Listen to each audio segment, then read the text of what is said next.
The Flamewarden's Wake. Prologue. The Last Ember. In the age before memory, when the stars still danced with the fire of creation, the world was young and raw. The old gods walked openly among men, their laughter echoing through forest and glade, their breath the wind that carried life. It was in those early days that the Flamewardens were born, keepers of a sacred ember, a flame whispered into being by the gods themselves. This flame was no ordinary fire. It was the heartbeat of hope, the spark that kept the darkness from swallowing the world whole. The flame was small, held in a simple stone, no larger than a child's fist, but it pulsed with an ancient power, alive with promise. Those chosen to guard it bore the weight of worlds, for if the ember died, so too would the light in men's hearts. Ser Aldric was one such guardian, though he did not know it then. Born beneath a blood-red moon in a village skirted by the frostwood, he was the blacksmith's son. Ordinary in all but the fire that flickered behind his eyes. The village elder Elson saw it clearly. With hands cracked by years and eyes sharp as flint, she had handed Aldric the ember stone one night, her voice a rasp of leaves in autumn wind. "You carry the last flame, child," she said. "When the shadows grow long and the world's breath grows thin, it will call to you. Remember this. Even the smallest spark can ignite the dawn." Aldric did not understand then. How could a boy, with soot on his fingers and dirt beneath his nails, carry the hope of kingdoms? Yet the ember glowed warm in his palm, and in that warmth lay a secret promise. Years passed and the world changed. The old gods withdrew into myth and silence, their voices fading beneath the clamor of mortal wars. The flame within Aldric's stone dimmed, buried beneath the cold ash of forgetfulness. But fire, no matter how faint, never dies. Chapter 1. The Whispering Winds of Greyfen. Greyfen was a land carved by wind and stone, where jagged peaks cut the horizon and the wild north winds howled like ancient spirits. The villagers who lived here were tough and superstitious, their lives woven with stories of dragons, gods, and heroes long vanished. The children dared each other to touch the standing stones that thrummed beneath the moon's gaze. Elders whispered of a flame that slept beneath the earth, waiting to be kindled anew. Ser Aldric was a figure out of those tales, an old knight with a tattered cloak stitched with the rune of an ember, a flicker against the gloom. He had no lands, no crown, and no courtly title. The world had forgotten his name, but here in Greyfen, the stories clung to him like smoke. He lived alone in a small cabin nestled among twisted pines, the wind his only companion. His sword, once sung of in the courts as a weapon of legend, hung silent on the wall. The years had weathered him, but the fire inside had never quite died. At night, the dreams returned, flames dancing behind his closed eyes, voices murmuring in ancient tongues, and always the same whisper, soft and urgent. "It wakes." One morning, as dawn bled red across the sky, Aldric stood outside his cabin, the wind tugging at his cloak. He brushed the runes stitched into the fabric, a single ember flickering, then looked out toward the dark edge of the frostwood. The forest waited, vast and silent, as if breathing beneath the canopy. He packed only what he needed: a flask of water, dried bread, the old rune stone around his neck, and his sword. There was no fanfare, no farewells, only the voice calling him forward. Stepping into the shadows of the frostwood, Ser Aldric felt the weight of all that had come before and all that was yet to be. The world was on the brink of flame and shadow, and he was the last to carry the spark. Chapter 2. Into the Frostwood. The Frostwood was a forest unlike any other, a vast cathedral of ancient trees, their trunks gnarled and swollen like the limbs of sleeping giants, moss draped from branches like tattered banners, and the ground was soft with years of fallen leaves and forgotten dreams. A chill hung heavy in the air, a cold that seeped beneath skin and bone, carrying whispers older than the oldest stone. Aldric's breath came out in white clouds as he stepped beneath the twisted canopy. The rune on his cloak pulsed faintly, a heartbeat beneath the fabric, guiding him deeper into the shadowed woods. Days lost meaning. The sun barely pierced the thick foliage, and the moon hung motionless, a ghostly lantern in the sky. Hunger gnawed at him, yet the forest gave what it would. Wild berries bitter and sharp, mushrooms that glowed faintly in the dark, and cold, crystal-clear water from hidden springs. He moved with quiet purpose, mindful of the eyes that watched, hidden, silent. From time to time, flickers of movement caught his gaze. Pale shapes that melted into the mist, and ghostly blue lights that flickered just beyond reach. One night, as the wind sighed through the branches, a figure appeared before him, woven from roots and leaves, its eyes glowing faint emerald. The spirit spoke not with words but with images and emotion, pressing visions into Aldric's mind. Faces of ancient warriors, echoes of battles long forgotten, and the warning that the flame he sought was guarded jealously. Aldric nodded, understanding. This was no mere forest. It was a living test, a crucible for those who sought the fire. The spirit reached out, its hand a tangle of bark and vines, brushing the rune on Aldric's cloak. The rune flared brighter, and with it, the knight's resolve hardened. He would endure. Chapter 3: The Order of Thorns. The silence broke with the rustling of leaves, sharp as a blade's whisper. From the shadows stepped the Order of Thorns, tall figures wrought from wood and stone, limbs twisted like brambles, eyes glowing with an ancient light. They moved with the patience of roots but the fury of storms. Aldric raised his sword as the first thorn approached, its spear-like arm raised in challenge. There was no exchange of words. The duel began, a dance of steel and wood, light and shadow.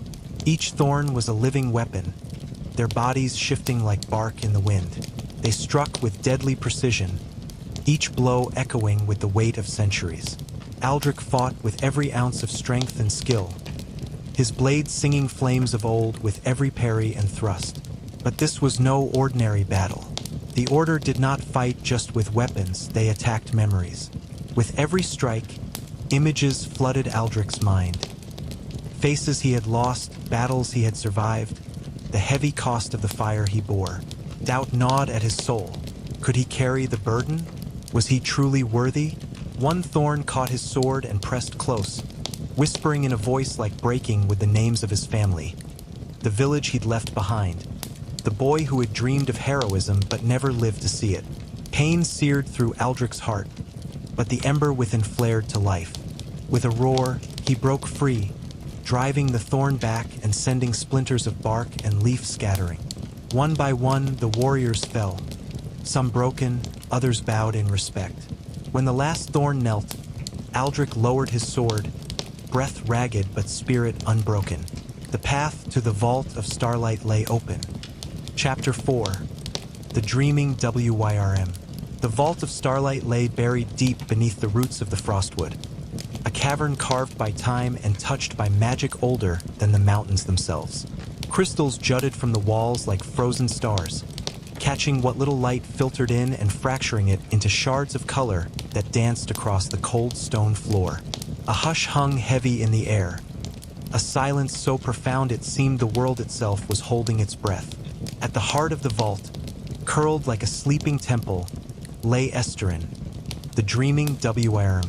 Her scales shimmered with the colors of distant galaxies, swirling blues, deep violets, and streaks of radiant gold. Though dormant, the power she held was undeniable, a quiet thunder in her steady breath that made the ground beneath Aldric's feet tremble. Beside her knelt Marilith, an elf priestess draped in robes worn thin by the passage of time. Her eyes, deep and endless like wells of memory, met Aldric's without surprise or judgment. She did not speak in words but sang a haunting melody, a song woven with the histories of the flame, the birth of the Flamewardens, the sacred pact forged between dragon and man, and the slow unraveling that led to the flame's near extinction. As her voice filled the vault, visions blossomed before Aldric's eyes, scenes of fire and blood, of kingdoms risen and fallen, of dragons soaring beneath stars that now only whispered names. He saw the sacrifice of those who bore the flame before him and the great cost of the pact's breaking. When the song faded, Aldric stepped forward and knelt before the WRM. "What is asked of the flame that dreams?" he asked, voice low but steady. Merilith's gaze darkened with sorrow. Though her lips did not move, Aldric heard the answer in his mind. "To wake is to remember, and to remember is to burn." The weight of those words settled upon him, yet the ember at his neck flared bright white, pulsing with an urgent light. The vault trembled, stones shifting as ancient magic stirred. Estrin's eyes cracked open, gleaming with starlight and fire. The mountain shuddered, and the world held its breath. Chapter 5: The Fire Rekindled. The awakening of Estrin sent ripples through the land. From the Ashen Pass, black smoke rose like a funeral pyre, and the earth trembled beneath the march of the troll lords. These twisted giants, born of fury and madness, had devoured the last of the sun priests and now sought to drown the world in shadow. In the west, the sea elves vanished beneath the waves, their silver banners lost to the depths, and the dwarves sealed their ancient halls, retreating into stone silence. The skies wept blood-red rain, and the wind carried cries of despair.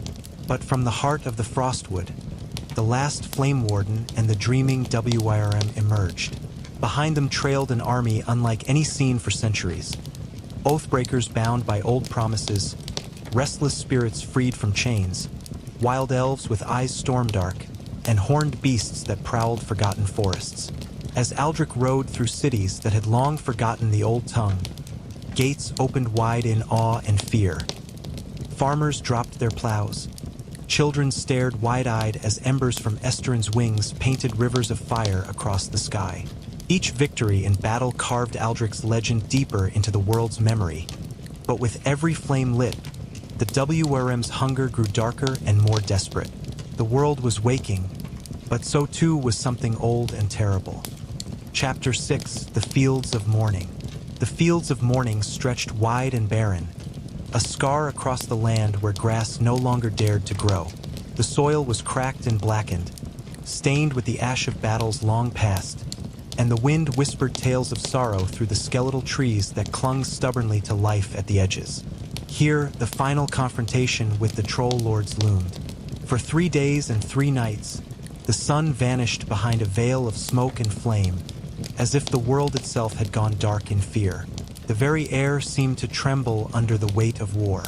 Estrin soared above the battlefield, a living storm of fire and light. Her wings, vast as ancient temples, beat against the sky, trailing embers that burned brilliant trails across the gray heavens. She tore open the sky with breath like molten metal, raining destruction upon the trolls. But the troll lords were not mere beasts. They were monsters of madness, their minds poisoned by rage and sorrow. Their leader, the Pale King, was a giant carved from starbone, his eyes empty pits glowing with unnatural light. In a moment that seemed to shatter time, the Pale King drove a spear forged from fallen stars deep into Estrin's chest. The WIRM screamed, a cry that echoed across mountains and valleys, a sound like the world itself breaking. The ground cracked, and the trees around the battlefield burst into flame, their screams swallowed by the inferno. Aldric, wounded and weary, wept at her side. Yet, even in agony, the flame within her did not die. With desperate fury, Aldric climbed the Pale King's massive back. Steel met starbone in a clash that rang like thunder as he drove his blade deep through the creature's skull. The Pale King fell, his body crumbling to ash. Silence swept the fields of mourning. Estrin collapsed, her breath shallow and ragged. For hours, Aldric lay beside her, bleeding and broken, holding her claw as the fire within flickered dangerously. "Did I do right?" he whispered. Her voice came, a thunder slowed to a whisper. "You kept the fire. That is enough." And then she was gone. Chapter 7: Shadows Beyond Victory. Victory did not bring peace. The Pale King had been but a gatekeeper, a sentinel standing watch over a darker truth. Beneath the shattered battlefield, deep within the hollow earth, a greater threat stirred, the hollow flame, a power once divine, now a ravenous shadow, feeding on forgotten prayers, lost stories, and fading hope. Aldric wandered the broken world, through cities ruled by children bearing crowns too heavy for their young shoulders. He sought no throne, no glory, only the flicker of a fire to warm his weary bones and the quiet comfort of a forgotten tavern's hearth. But the voice came again, soft, insistent, a child's whisper rising on the wind. And so Aldric's journey did not end with battle, but began anew. Chapter 8, The Fens of Drell. Where the rivers of the south tangled like serpents in the mire, the fens of Drell stretched wide and still. Mists coiled above the waters like spirits searching for form, and strange lights flickered just beyond the eye's reach. This was a place forgotten by maps, forsaken by gods, and feared by all who still remembered the old names. Aldric came alone, leaving his warband behind on the dry rise beyond the marsh. The voice that had whispered to him since the fall of the Pale King grew clearer here, and he knew what called him now. It was Sindel, the marsh witch, the flame thief of legend, she who had once bound a son to her heart and burned 100 kings for warmth. She awaited him on a crumbling bridge of bone and root, her form cloaked in tattered veils spun from shadow and silver. Her eyes were twin lanterns of ghost light, watching him without mercy. "You come to beg," she said, her voice a ripple in the mist. "I come for what was stolen," Aldric replied.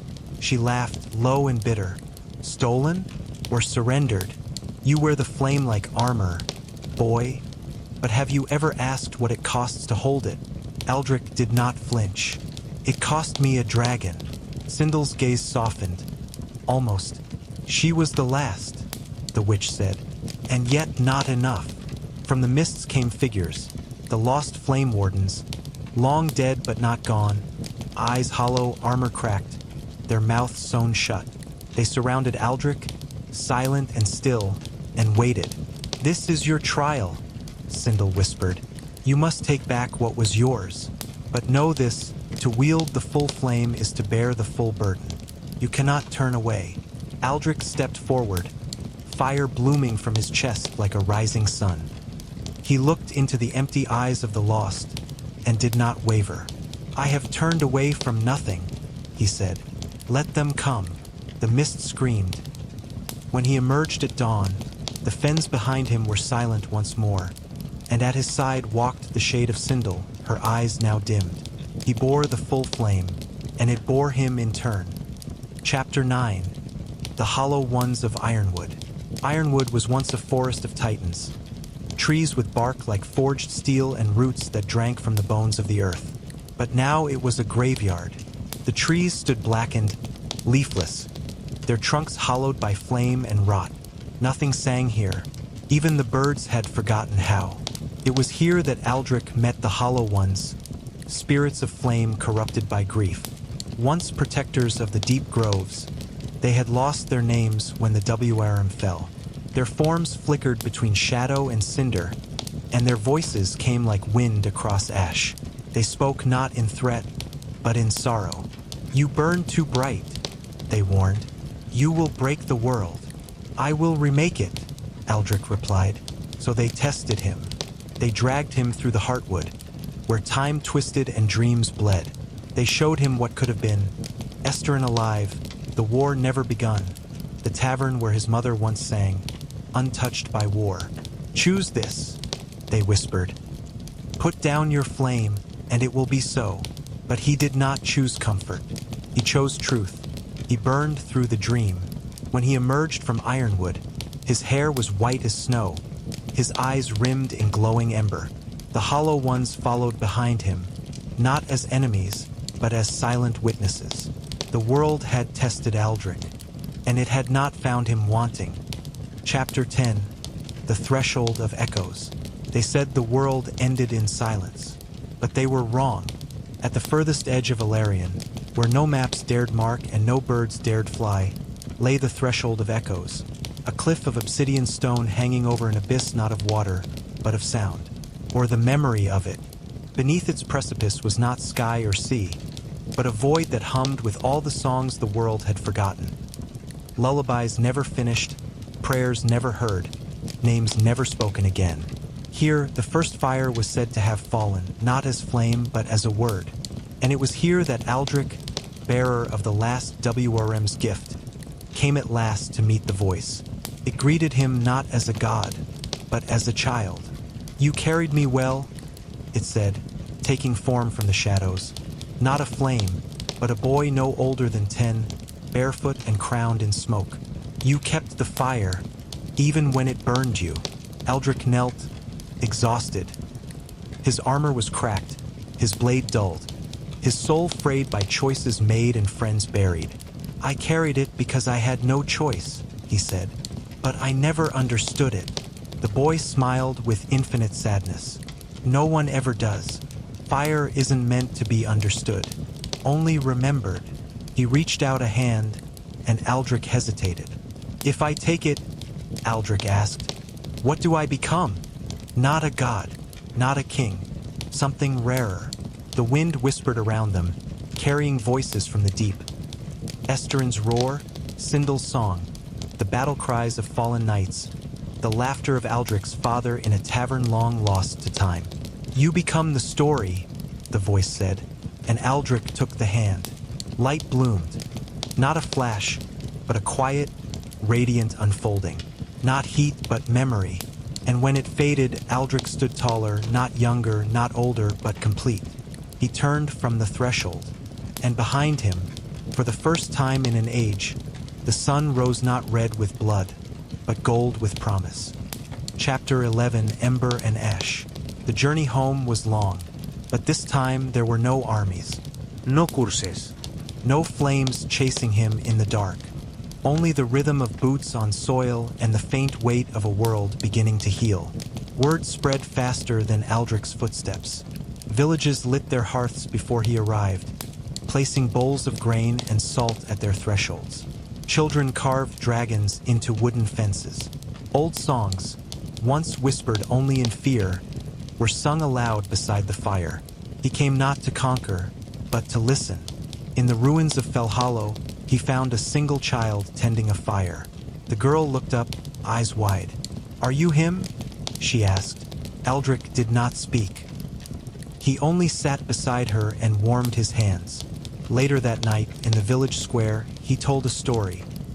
Not of war, not of dragons, but of a tavern with a crooked roof, where the fire never went out and the chairs never matched.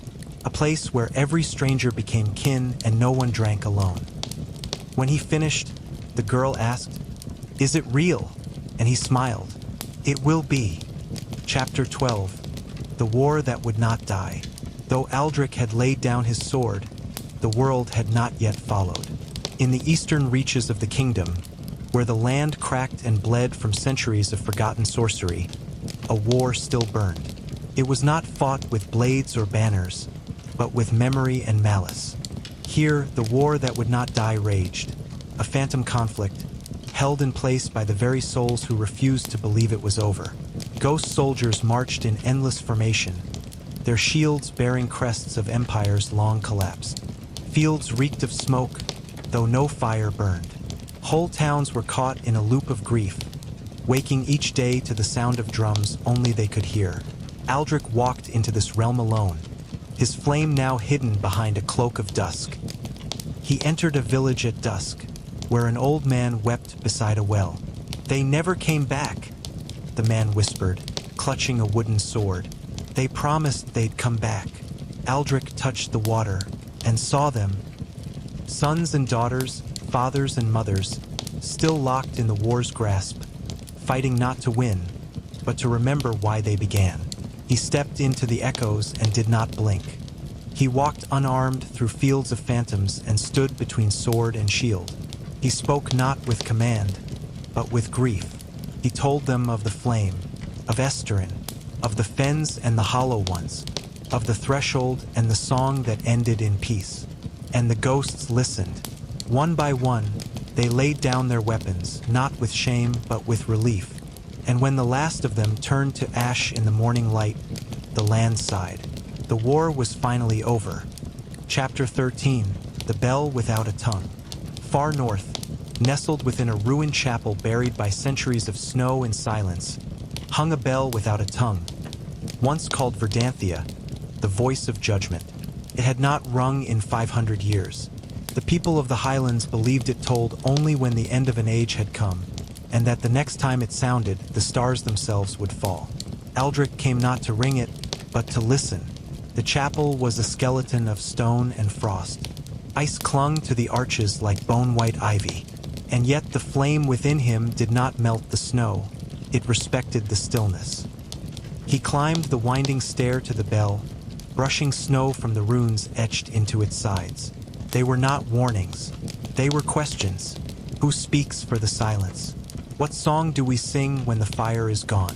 What comes after the last story is told? Aldric placed his hand upon the cold bronze, and in that moment, the bell resonated, not with sound, but with truth. Not a ring, but a wave. Every soul across the Highlands paused. Shepherd, smith, thief, king, and turned toward the mountain without knowing why. And then they wept, not for fear, but for remembrance. When Aldric descended the tower, the bell was still, but something had changed. The world was listening again. Chapter 14. The Tavern at World's End. There is a place where all roads end, not in ruin, but in laughter. Nestled between forgotten woods and the spine of the last mountain, hidden from maps and spared from time, stands a crooked tavern of black oak and blue firelight. The sign above the door reads, "The World's End." It is said the building moves, but only when no one's looking. It is said no one finds it by searching, only by remembering. Its windows flicker with light no hearth should produce, and its door creaks like the breath of a sleeping god. This is where Aldric arrived, not as a warrior, not as a warden, but as a man with stories to trade. The barkeep was an old woman whose eyes glowed faintly gold. She said nothing when he entered. She only poured a cup of something dark and sweet and slid it across the counter. A dwarf with antlers raised a mug in greeting. A dryad plucked a harp made of wind. A blind swordsman recited limericks to a ghost in a wedding veil. These were not the legends of the world. They were what came after. Aldric took a seat by the fire. A boy with silver eyes looked up and asked, "What do you carry?" Aldric paused, then reached into his satchel. He pulled out a stone, no larger than a heart, pulsing faintly with flame. The tavern went quiet. "That," the barkeep said softly, "is not something given lightly." "No," Aldric agreed, "but it's something that needs to be passed on." And so he began, not with battles or dragons, but with a tavern on a rainy night, a promise made beside a fire, a brotherhood of those who remember, and a choice, always a choice. He spoke until dawn, and when he was done, the flame passed from his hands, not as fire, but as story. And that night, across the realms, children dreamed of light they had never seen, and woke with its warmth still on their cheeks. Chapter 15. The Sleep of the Flame. Aldric no longer walked the roads. He tended the hearth. He listened to travelers. He refilled mugs and mended boots and hummed old tunes beside the window. Some nights the tavern was empty. Others, it was so full of laughter that the stars leaned closer to listen. The flame within him had grown quiet, not extinguished, only resting. But the world still changed. In the lowlands, old enemies sat at the same tables. In the high cities, war chants turned to ballads.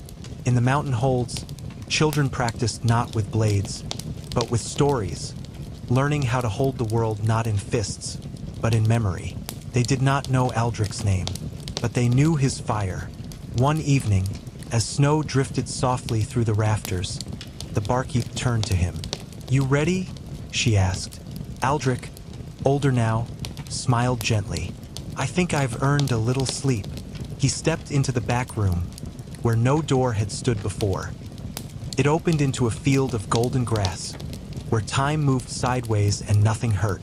He lay down, and the flame at last closed its eyes. But the tavern burned on, not with heat, but with welcome. Chapter 16. The Song Beneath the Ashes. Long after Aldric lay dreaming beyond the tavern's veil, a new wind stirred in the east. In the city of Kildara, where streets were paved with starlight and towers brushed the sky, a child stood in the ruins of an old amphitheater, humming a tune no bard had ever taught her. Her name was Rain, and her voice cracked stone. The song she sang came from no book. It pulsed in her bones, ancient and aching, as though born from the first fire ever lit. Scholars came and fled. Clerics listened and wept. Some said she sang in the tongue of flame, a language lost before words were written. Others claimed the spirit of a warden lived in her breath. But the truth was simpler. She was remembering. Each verse summoned visions, glimpses of a cloaked figure walking beside a stream, or raising a blade that burned but never consumed. When Rain sang of the tavern, a door appeared in the back wall of the amphitheater, and from it spilled warmth. No one dared enter, but every night after, people came to listen, not to her but to the space she had opened. And in the quiet after each song, the flame sighed. It was not done yet. Chapter 17, The Second Flame. Far to the south, beyond dunes of shimmering glass and salt-crusted bones, a caravan discovered a lantern buried beneath a collapsed shrine. It was sealed, wrapped in chains of ink and thorn. The youngest among them, a boy named Aaron, too curious for his own good, unsealed it. The light that poured forth was not fire. It was memory made real. He saw things that had not happened, or perhaps had yet to happen. A city that grew from song, a bridge of silence crossing a sea of storms, and a woman crowned in feathers and flame. From that day, the lantern followed Aaron, never dimmed. Those who walked beside him found their hearts lighter. Quarrels resolved before they sparked. Thieves chose honesty. Soldiers forgot what they were marching for. And always, in dreams, they saw the same thing. A flickering tavern at the edge of the world, where a man sat beside a hearth with a stone in his hands and a story on his tongue. Aaron never knew Aldric, but he carried the second flame, not to burn, but to guide. Chapter 18, The Turning of the Wheel. Centuries passed. Languages shifted. Borders bled. New gods rose and fell like tides. But in the forgotten corners of the world, when snow fell gently or the wind sang through canyon halls, people still told tales of the Flamewarden. No one agreed on his name. In some stories, he was a prince who gave up a throne. In others, a farmer who walked into a star. A soldier, a ghost, a fire. But always he chose peace. Always he laid something down so others could rise. And always he walked until he found the place where the world listened. One spring, a child walked out of her village and into the woods, humming a song she didn't know she knew. She found a door. It opened. Those who walked beside him found their hearts lighter. Quarrels resolved before they sparked. Thieves chose honesty. Soldiers forgot what they were marching for. And always, in dreams, they saw the same thing. A flickering tavern at the edge of the world, where a man sat beside a hearth with a stone in his hands and a story on his tongue. Aaron never knew Aldric, but he carried the second flame, not to burn, but to guide. The tavern was warm. Chapter 19, The Ember Court. In the north, where ice grew like roots through the stone and sunlight, was a stranger half the year. A new court gathered, not of kings or lords, but of keepers. They called themselves the Ember Court. 7 of them, one from each realm that still remembered the flame. They wore no crowns, carried no swords.